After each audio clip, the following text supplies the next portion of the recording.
This week on Channel 8 News, we'll take a look at Veterans Day, the 2020 presidential election, and more. Your Channel 8 News starts right now.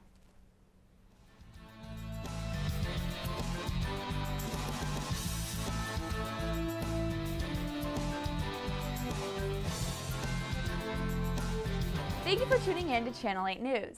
I'm Courtney Rowe. Veterans Day took place last Wednesday. Craig McMullen has more.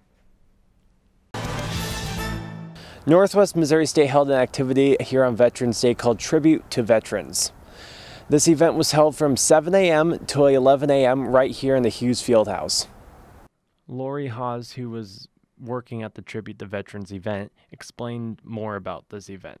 There's a group of us on campus of staff, faculty, and some students who really want to make Northwest truly more beneficial for veterans and student veterans. So we developed a group called Serving Those Who Serve. So we started with having a coffee hour, and we had this event, and we tried to play a part in starting the new Veterans Lounge in Volk. A veteran who was in the U.S. Army explained why Veterans Day is so important. Veterans Day means a day of celebration for those of us who have served that are still alive. It's a day that gets misconstrued with Memorial Day, which is a day to honor those who have passed or paid the ultimate sacrifice. Brianna Ledger, who is in the U.S. Army, gave her thoughts on this event. I think this event is really cool because it's bringing people awareness to veterans. Like there was the push-ups, 22 push-ups, because the average number is 22 veterans commit suicide every day. So bringing awareness to that is huge. And then, you know, just appreciating people for serving, and I think it's a really great idea and a really great event. There was also a table here where attendees could write letters of gratitude to military members. It looked like everyone was having a great time, and I think Northwest might just bring this event back for next year. This has been Craig McMullen reporting for Channel 8 News. Thanks, Craig. On Monday, November 16th from 6 to 9 p.m. is Diversity and Inclusion Movie Night in the J.W. Jones Student Union. In honor and celebration of Native American culture and history, the Office of Diversity and Inclusion will show Disney's Pocahontas and host a discussion afterward. On Thursday, November 19th at 7 p.m. in room 118 of Volk Hall is Occupy Volk, Race and the Essential Worker in American Health Crisis by Dr. Sarah Naramore. The Department of Humanities and Social Sciences presents Occupy Volk, a teach-in series exploring topics of race in America. During each week of the series, a different Northwest history faculty member speaks about a political or social injustice issue and its historical context, with questions and discussion afterward. Sessions are at 7 p.m. every other Thursday in room 118 of the Volk Center. The series also is live streamed on the Humanities and Social Sciences at Northwest Facebook page. Northwest currently has 86 active cases of COVID on campus out of the overall 363 cases in Nottoway County. Mosaic Hospital in St. Joseph has had to start sending patients to Maryville due to how many people are coming in. President Trump is touting Pfizer's coronavirus vaccine and promising it will be available in early spring. He says that he expects the Food and Drug Administration to grant emergency use and authorization for it soon. The president also singled out New York on Friday. Democratic Governor Andrew Cuomo has said that he wants New Yorkers to wait to take the vaccine until state health officials assess it.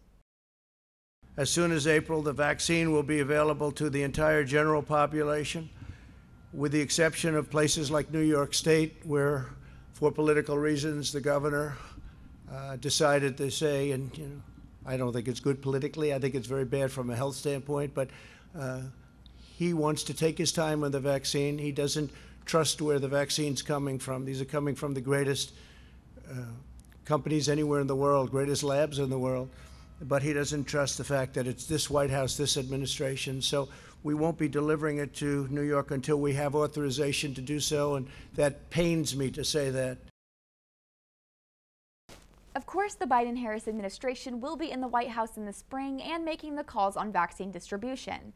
Early results suggest the Pfizer vaccine could be 90% effective. President Trump says his administration is working with the company to manufacture and distribute the initial 100 million doses. It has the option to purchase more after that. When we come back, we'll take a look at some more news and events, so don't go away.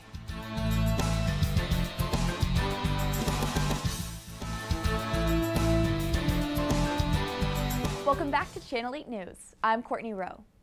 Joe Biden has been the first presidential candidate to reach 270 electoral votes, making him the next elect for America. Colby Holtman reports.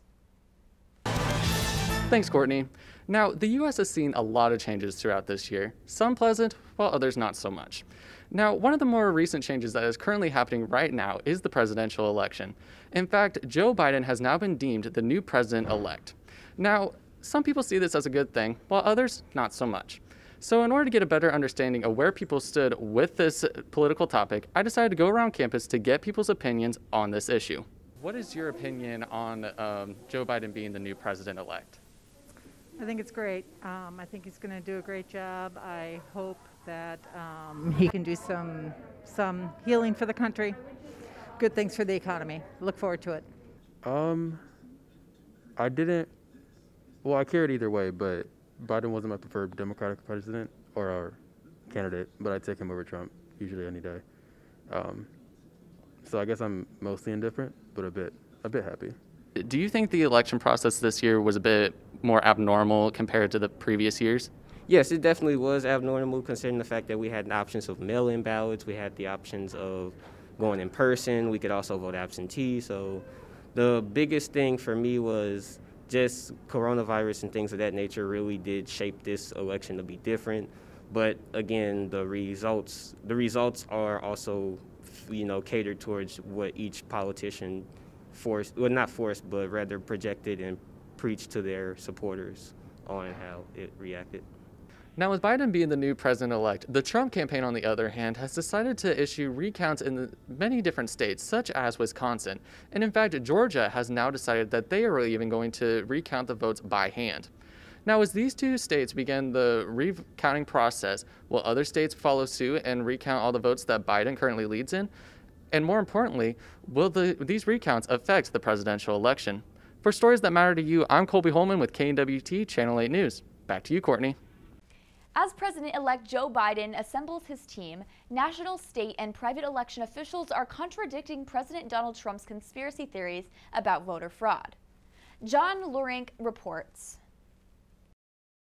The Department of Homeland Security says the 2020 election was the most secure in American history. The only fraud around is the fraudulent claim of the president that there was massive voter fraud. In a statement, the DHS said there is no evidence that any voting system deleted or lost votes, changed votes, or was in any way compromised. People can have faith at the end of the day that their vote counted the way they intended and that the overall result is the actual result. President Donald Trump, who incorrectly claimed victory hours after polls closed, has repeatedly made voter fraud allegations over the years. One thing I can't comprehend is how hungry people are to consume lies. Some Republicans are publicly admitting President Trump lost the election fair and square. Joe Biden is the president-elect. We just all need to take a deep breath.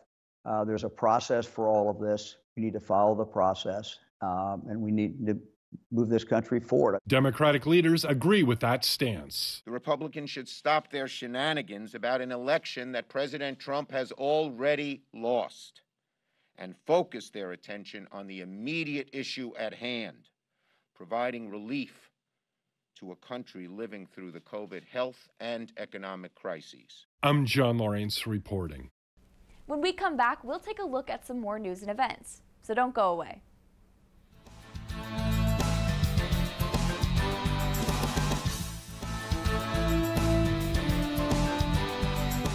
Welcome back to Channel 8 News. I'm Courtney Rowe. Arts and crafts were held in the J.W. Jones Student Union Thursday night. Brooke Ingram has more. Last Thursday from 8 to 10 p.m., the Student Activities Council and Residential Life teamed up and hosted an arts and craft night in the Tower View room of the Jones Student Union.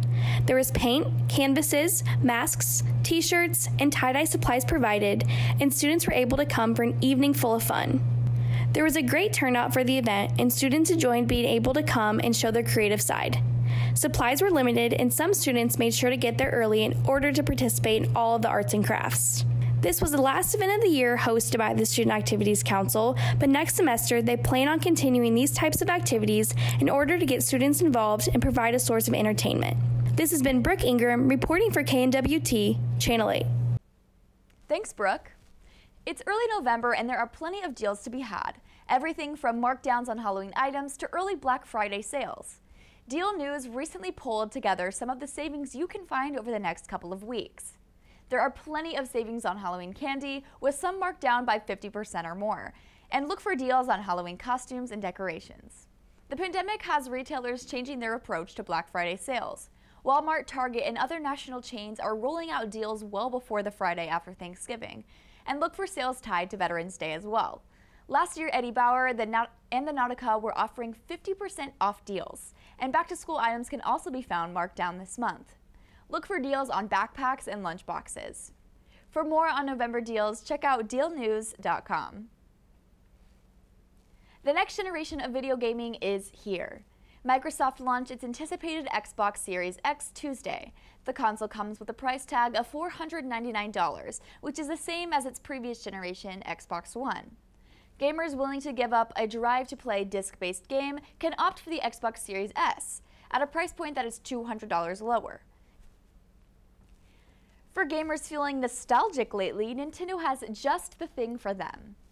Nintendo has revived one of its oldest portable handhelds from the 80s, Game & Watch. The black and white Game & Watch came before the Game Boy and only played a single game each. The new Game & Watch looks similar to the original, but it charges by USB-C and comes in color, and it also plays 3 games: Super Mario Bros., Super Mario Bros. The Most Levels, and Ball, the Mario version. Well, that is all the time we have for Channel 8 News. For stories that matter to you, catch Channel 8 News every Monday through Thursday at 6:15 p.m. right here on KNWT Channel 8. From all of us here at Channel 8 News, I'm Courtney Rowe, and have a great night.